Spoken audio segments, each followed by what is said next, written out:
Welcome to Jasiri, the place for bold, courageous, and insightful conversations. Today, just like any other day, we will be filled with discussions on a number of issues.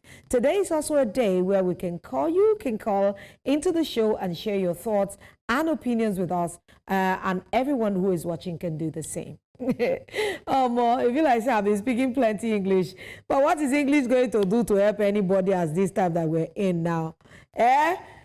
What can we use English to solve? This one that we're hearing that NNPC has raised the pump price of petrol to 1,025 naira. Did I get it the way Catherine pronounces it?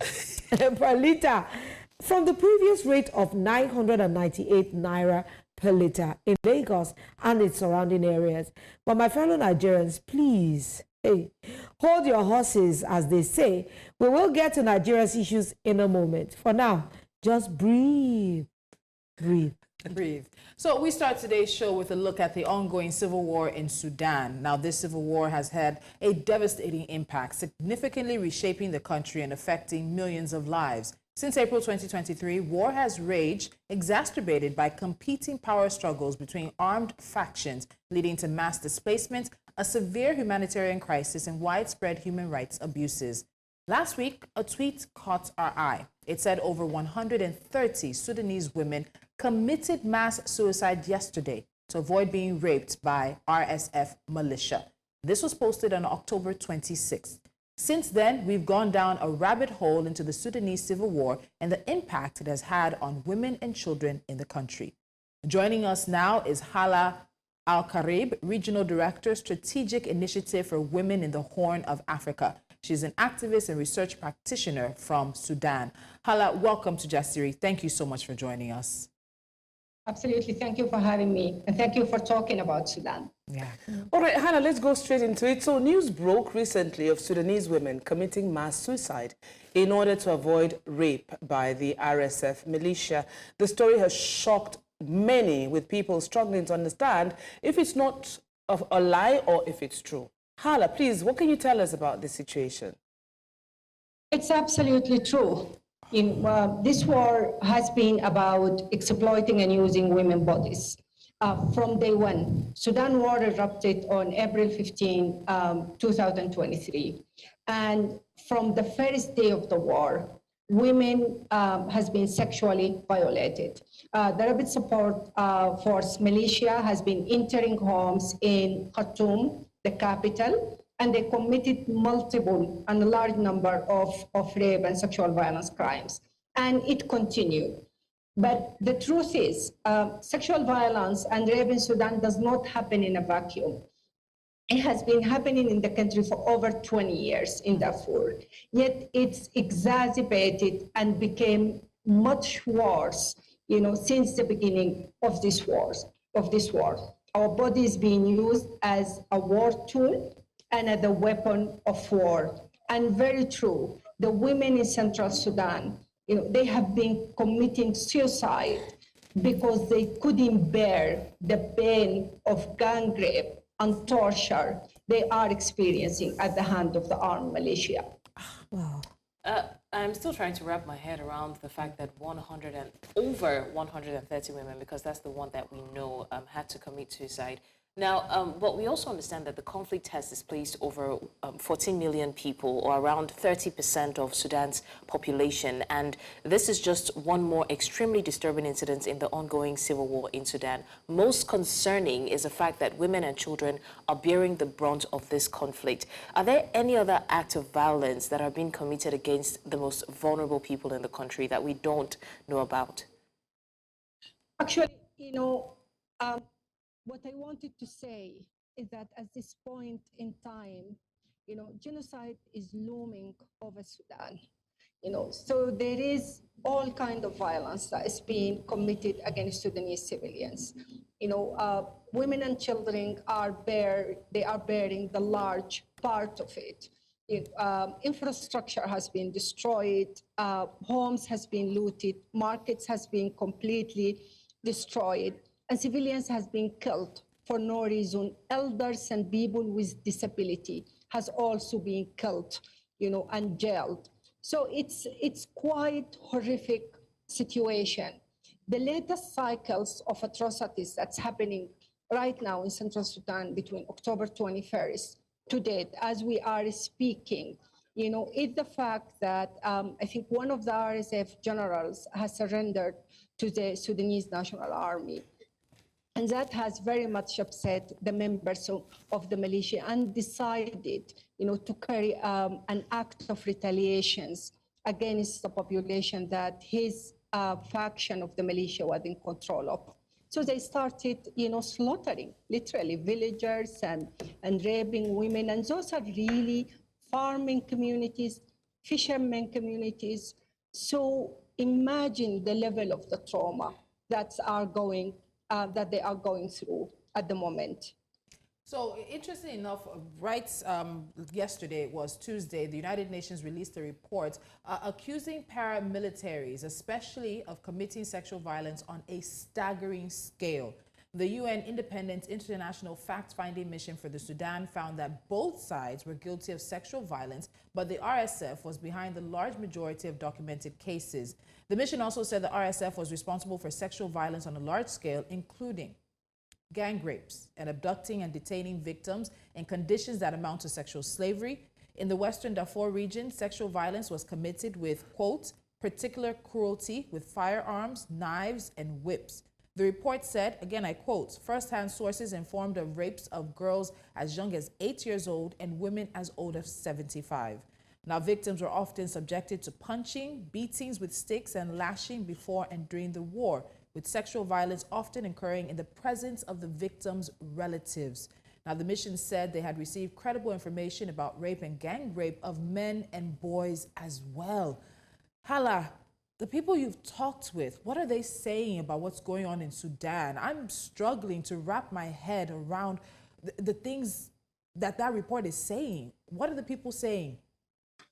This is actually our reality for the past 18 months. Women have been sold, they have been sexually exploited, they have been subjected to torture, they have been killed. This is our daily reality, and this is what we have been documenting as women's rights organization works at the front line.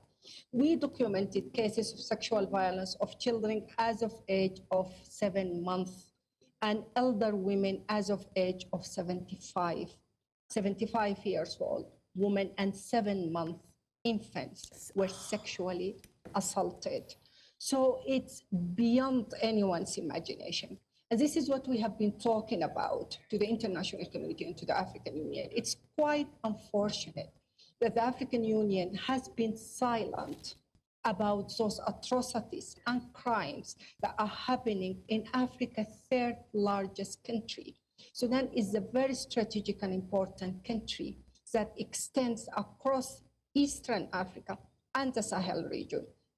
And most of those fighters that are committing those atrocities and those crimes, they are mercenaries who joined the RSF based on tribal affiliations from the Sahel region.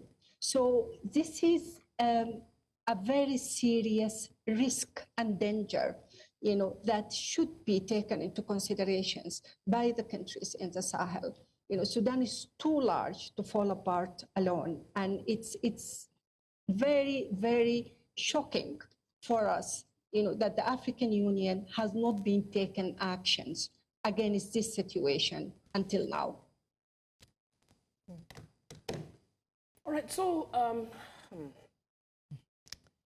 right, Hala, it's sometimes these conversations need to be had because we are all in Africa, and we need to also just broaden our frontiers and leave our problems that we're facing individually in our countries and look at what's going on outside our country. Now, my next question to you would be that there are those pointing fingers at the West.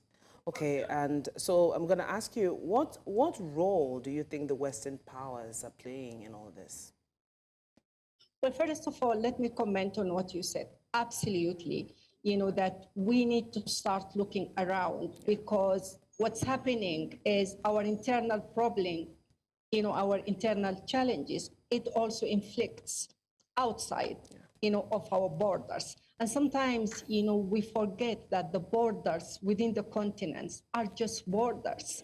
but the population are moving all the way from Senegal, Nigeria, to the Indian Ocean's coast. And that happens regularly. So it's really important, to take that into considerations.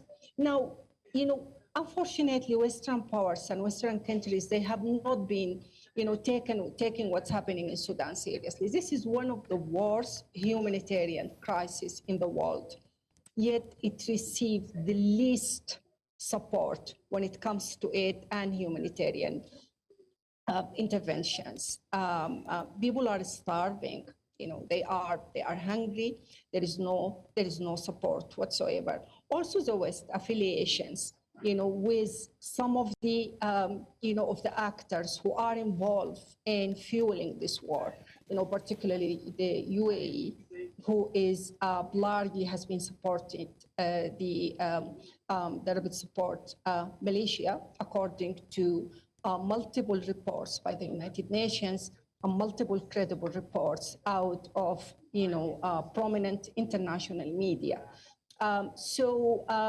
It's really important, and this is why I'm talking about the African Union, because it's really important to look at Sudan war not as a civil war, because Sudanese people are not fighting each other. This is 100% proxy war, similar to what's happening in the DR Congo.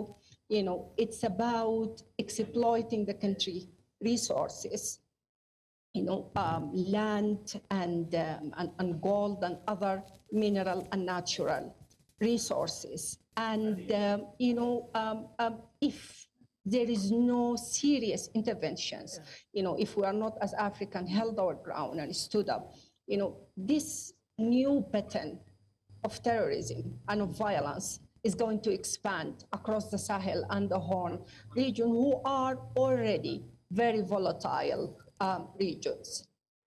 Hala, violence against the most vulnerable people in the society is one of the worst kinds of inhumanity. I mean, sexual violence against 7-month-olds and the aged about 75-year-old women and even boys. And a lot of people can't wrap their head around it. You talked about not being taken seriously. You talked about the need for intervention. And this is not just another story making the rounds. This is real. It's happening.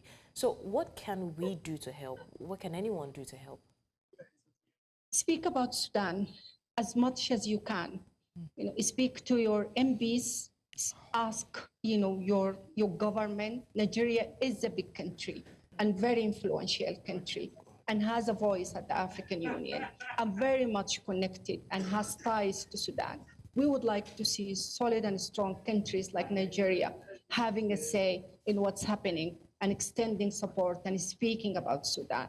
That's really very important. But as women activists and as women at the front line, as youth, and as Nigerians, you understand really well, the fact that, volatile communities can get involved in horrific actions, and there is a need to stand together to contain that. So what's happening in Sudan is that those are young people, extremely poor. They were engaged in this proxy war because they were motivated by money. The RSF fighters, their ages are between 13, 11 years old to 21 years old, most of them, So it's really very, very important to speak about what's happening in Sudan and to look closely at it and to demand, an interventions in stopping, the genocide that's looming over our heads at the moment across the country. Hala Al-Karib, Regional Director for Strategic Initiative for Women in the Horn of Africa. Thank you so much.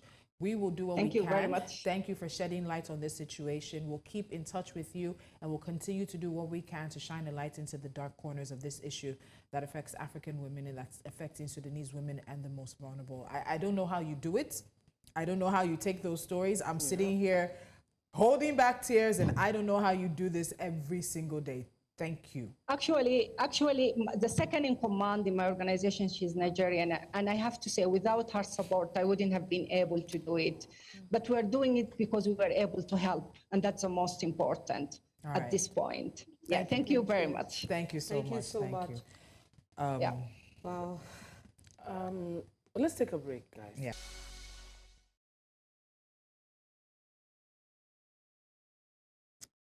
Welcome back. This is Jasiri. Please join the conversation via social media. We are at News Central TV. You can also join our conversations by calling us via the number you see on your screen. So, my people, I don't even know where to start. You want to talk about it? I am still reeling from what's going on in Sudan, which is a very intrinsic part of us here in Africa.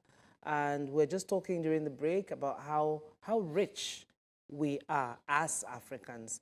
And I was also saying at the same time that, oh, we don't know how lucky or how blessed we are here in Nigeria. Sometimes we need to remove ourselves from our problems here and look at other countries in Africa and the problems they're facing there.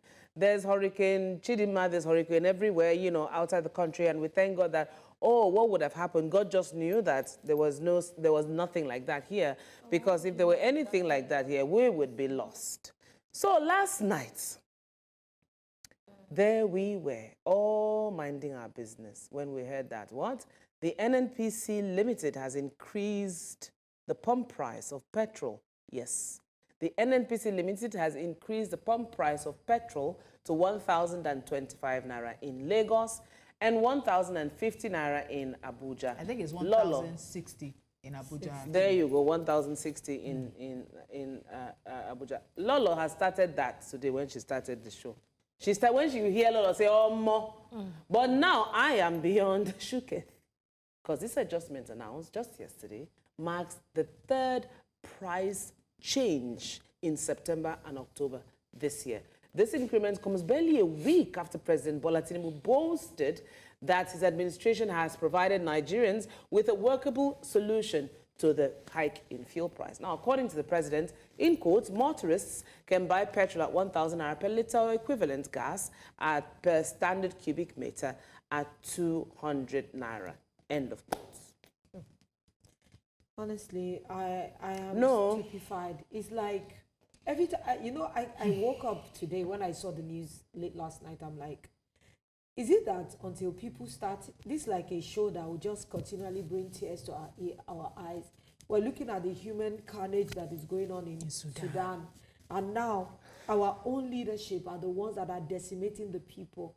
They are killing our spirit. They are destroying our economic value. People can hardly make ends meet. You know, every time I think about this, you want to drive to work every day. You are calculating in your head. Even the most, now we just have a dichotomy between rich and poor.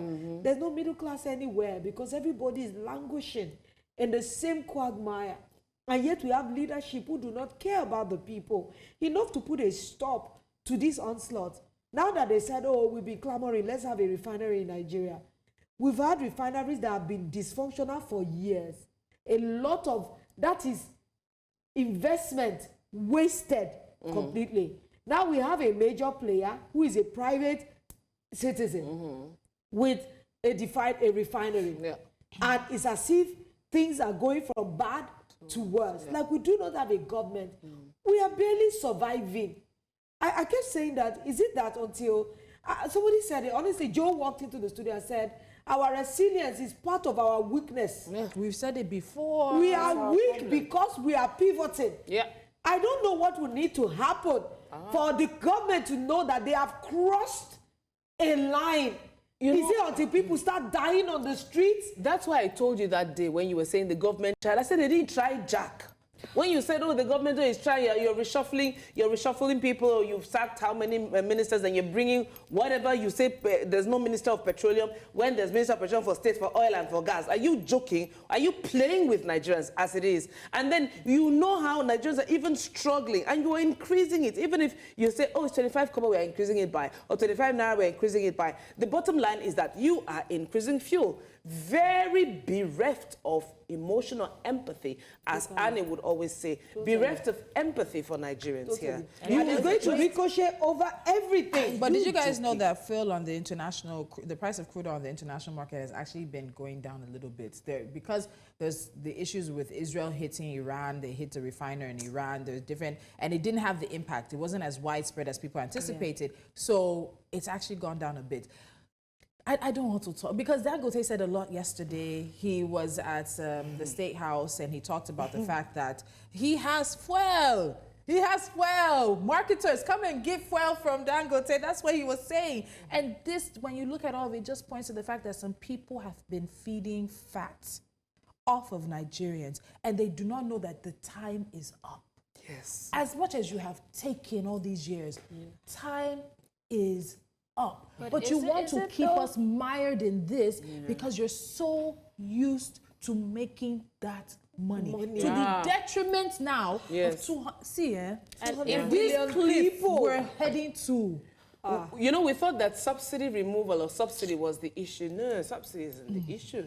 Subsidy is just a part of it. Subsidy is not it. A couple of people are just feeding. Subsidy is like feeding off the breast milk of a fat woman. They were just enjoying themselves, just like Tolu said. They have been doing this thing for years, that the enormous profit they make, which is beyond. Look at how many years we have been telling Nigerians we need to diversify. We cannot rely only on oil. But that's what we have been doing. And oil is always fluctuating. Even our budget, everything is tied to the revenue that we might likely make from oil. Look at how much debt the country is. Your exchange rate is part of the equation. God. It is $1 to 1,000. I'll tell you. 1,752. Because I have somebody wants to do some transactions this morning. $1 to 1,752 naira on the black market. And they can tell you they haven't really pegged anything yet. There's the difference between the black market and the forex window. December is coming, you know where so it's going to everybody's just keep going. Exactly. Some people said it's going to hit 2,000. It doesn't look like. But when it hits 2,000, are people not going to hit their graves? What are you saying? No, we are resilient. We can barely eat. Even the most affluent are struggling. Actually. Do you know how much a can of King's oil is in the market? I bought rice for 110 naira. A bag. 110,000 naira. Come and see rejoicing like we carried the rice into the house like we were carrying a newborn baby because we put it in a pride of place. Because that is the major sustenance of most Nigerians. You eat rice. You know, as our guest yesterday, the president of NASU was speaking, he mentioned the price of. I just sent a message. I sent a message to my husband. I said, "Oh God, we need to go and buy rice." He said, "Is it because of what the man said? Because he was watching?" I said, "Yes, sir, it is." Because give it another week. December. We're hitting November in 2 days. Give it another week, and all that. And I really don't understand how things go up because of festivities. That unfortunately seems to be a Nigerian phenomenon. It's supposed to go down. Even go down. Just stay the same. Even if you don't go down. And the sales happen abroad, like November. They're always having this Black Friday thing where you can get things. But Nigerians don't know bargain. This entire year has been a year of starvation. Move from January to December. People have gone from extreme, let's say, poverty to extreme poverty before the end of this year. Well, there are those that are feeding fat from this But they are just a numbered few. Oh, you'll be shocked. It trickles the down. leadership that we're talking about.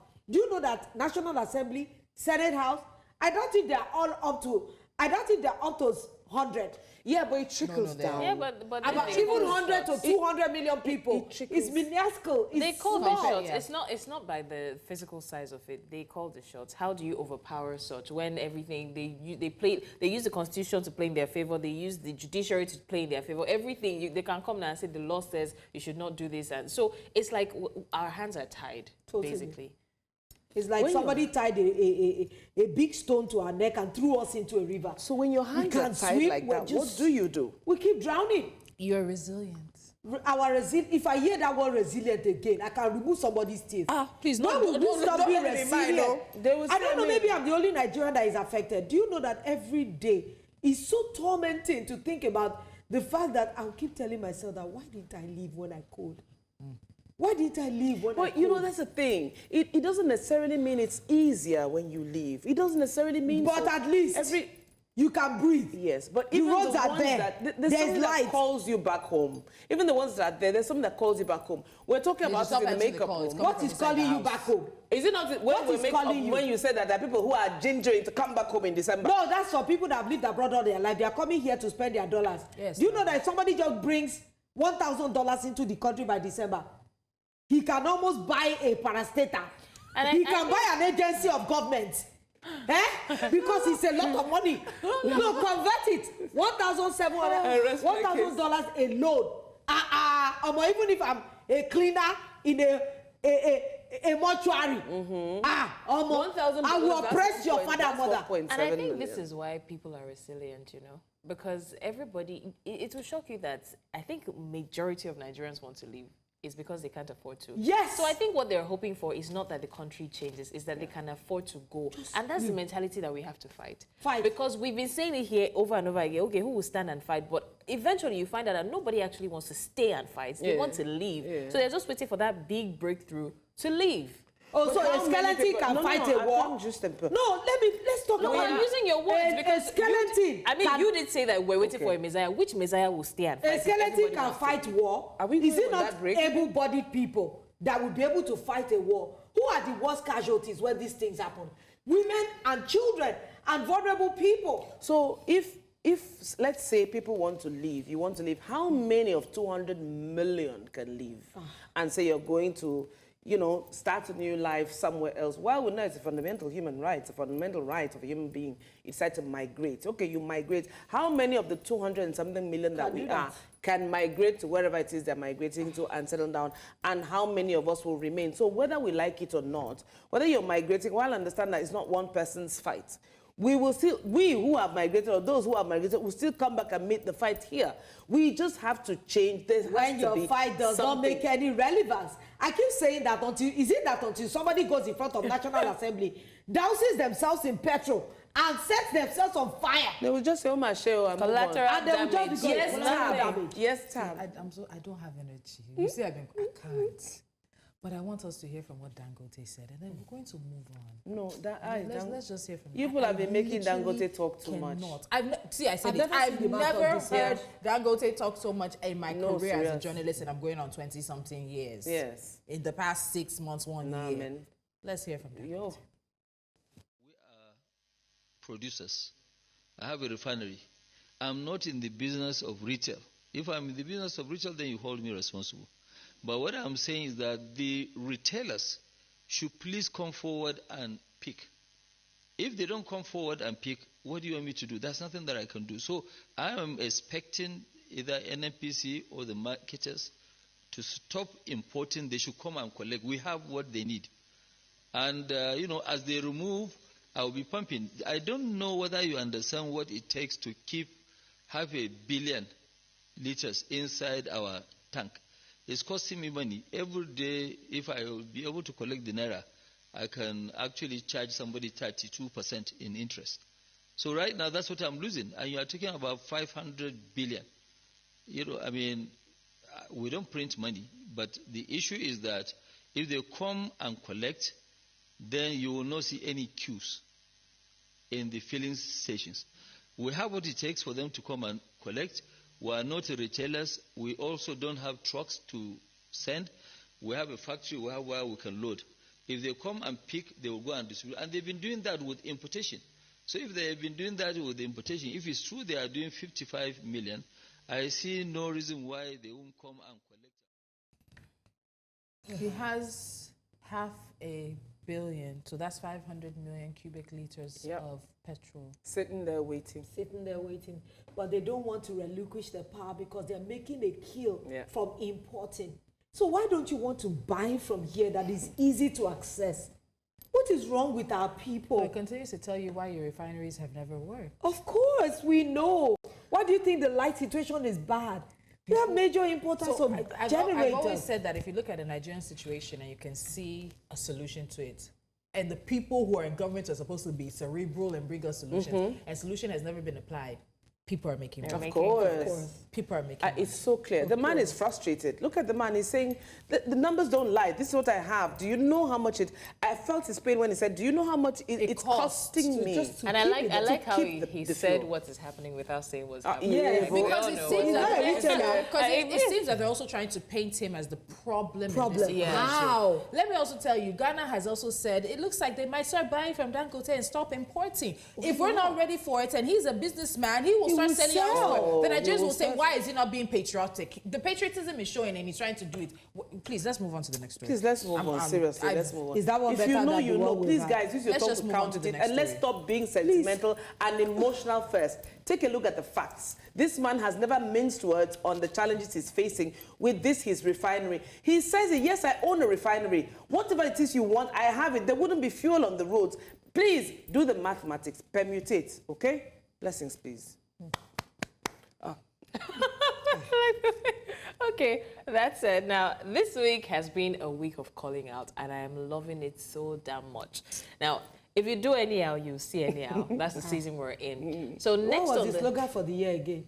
No grief for anybody. No grief for anybody. Yeah. So now next on the list is the FCT Minister Nyesom Wike, who actor and content creator Mr. Macaroni had a few choice words for. Initially, Wike was actually urging residents to exercise patience, asserting that the government needed more time to address economic challenges effectively.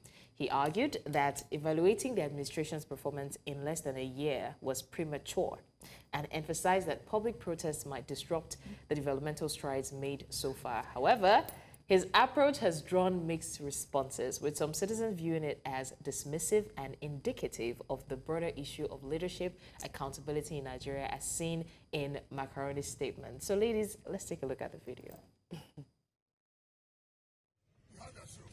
This is area council. This is area council. Who told you? That's why you make. Hey, keep quiet.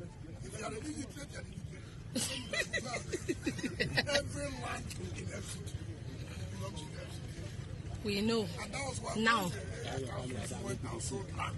This time they don't know anything. The Supreme Court said you don't have power.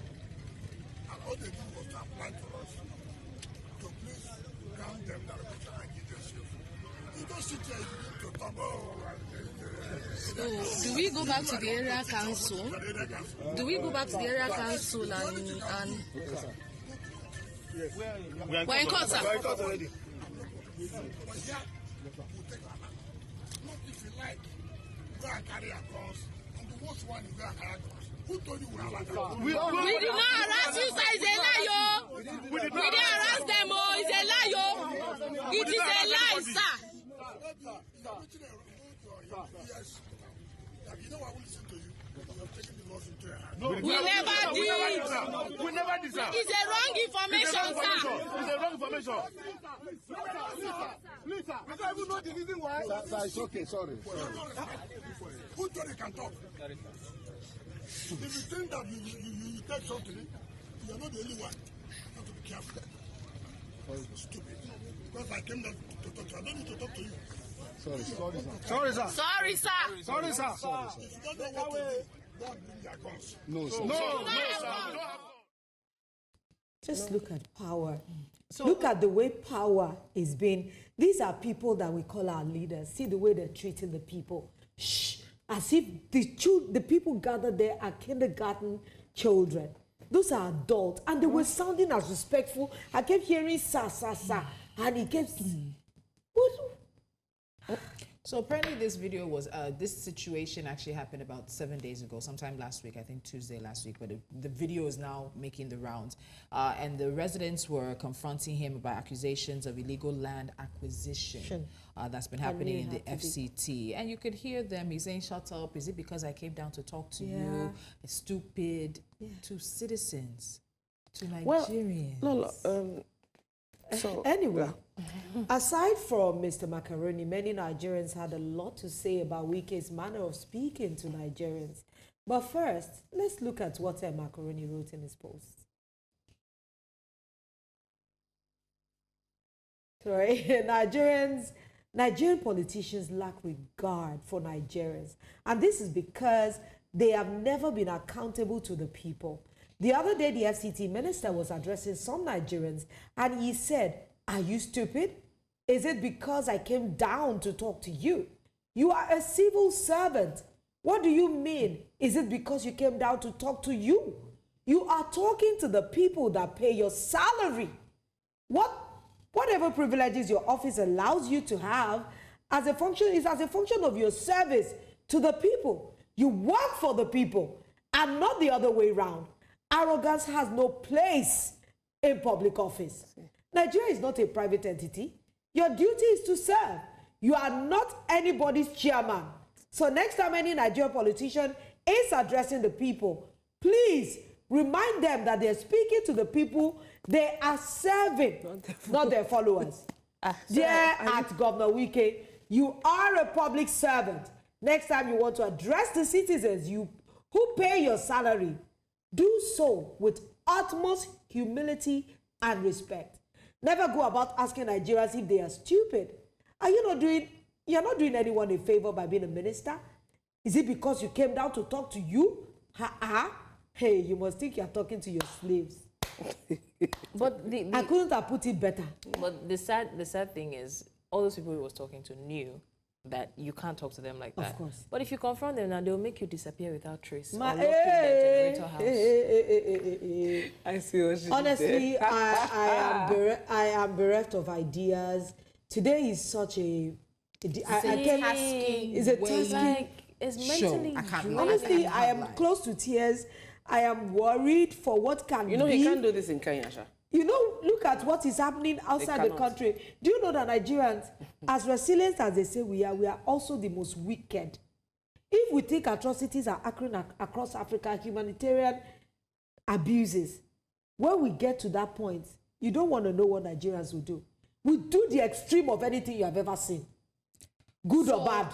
So, you know, I talk a lot about some of the statements that the Senate President, Godswill Akpabio, makes, but I don't know who should take the prize for the most Unguarded.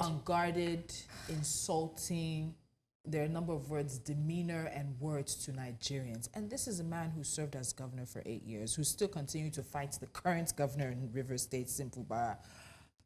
He was appointed minister of the FCT inter-party. He's not with the president's party. And I really wonder, and even before he was appointed, he's had this history. And I really wonder about the thoughts that went behind making Nyesom Wike minister of the FCT. And I also wonder about the thoughts that go behind keeping him as minister of the FCT. Are you stupid? Is it because I came down to talk to you? Who are you?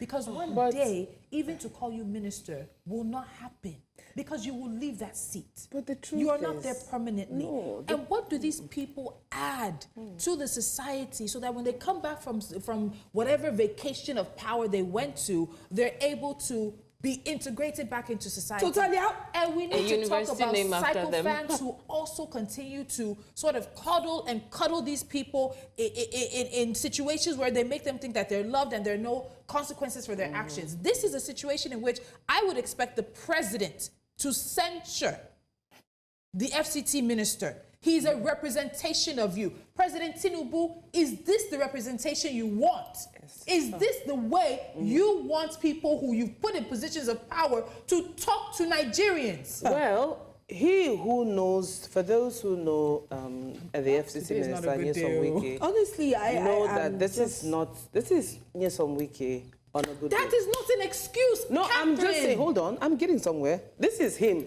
You cannot expect to learn how to use your left hand in old age. You can't. This is who Mr. Wike has been. And you've known that since he was before he was appointed. Mr. Wike Exactly. is this punto. He has been known to speak to downgrade, denigrate, insult, call out people, their names. That's how he has always been. Are you stupid? It's a Nigerian thing. Look at that, our yellow guy that was saying, I will make you, Voila, we're getting to him because Blessing said this is the season of you do anyhow, you get anyhow. That's the truth. We encourage these people. People are badly behaved in governance. All the time. And we accept it. Sorry, sir. Yes, sir. Why did they not start booing?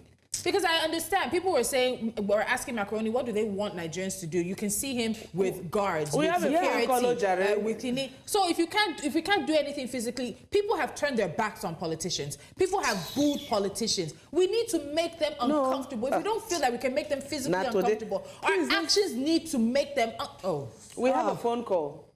Sorry, Johnson from Lagos. Thank you for holding on. Welcome to Jasiri. Hello. Hello. Hi, Johnson. Hi. Please go ahead. Go ahead. We can hear you, Johnson. Go ahead, please. Mr. Dangote to open a filling station in front of his refinery so that Nigerians will not die without fuel. Also, tell Tinubu to remove Wike. Tell Tinubu to remove Wike as the minister of SDG. If arrogance in River State, he cannot bring it to the general public. Okay. Thank you. Yeah, okay, Johnson, because of the line, there's an issue with it. So bad. He was saying that Dangote should open A refinery in front of... not a refinery, a petrol filling station in front of his refinery. There's also an issue with how the fuel gets from Dangote's refinery to where it needs to go. Apparently, as he was building the refinery, the government was not building the evacuation pipelines. So we're already having conversations. If you're on that road, and that was it was a major concern that was raised when the refinery was situated there. How is it going to be evacuated? Are you going to be doing this Lekki Ekpe Expressway where people are living?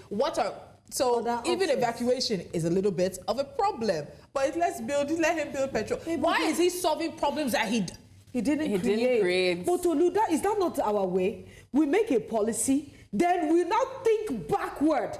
No, I don't understand if we have think tanks in that government or people that just wear babariga and sit down, have a good day, and just go home, collect a fat salary. When they're tired, they go on expensive vacations abroad. Antuka, we should move, Abi. Let's hear the next one. Okay, so it looks like the governor of Lagos State, Babajide Sanwo-Olu, is speaking right now. Let's go to that. I hope we come back with some reasonable news. Breaking news. Let's go. I think ladies, we need a break. Let's just hold on.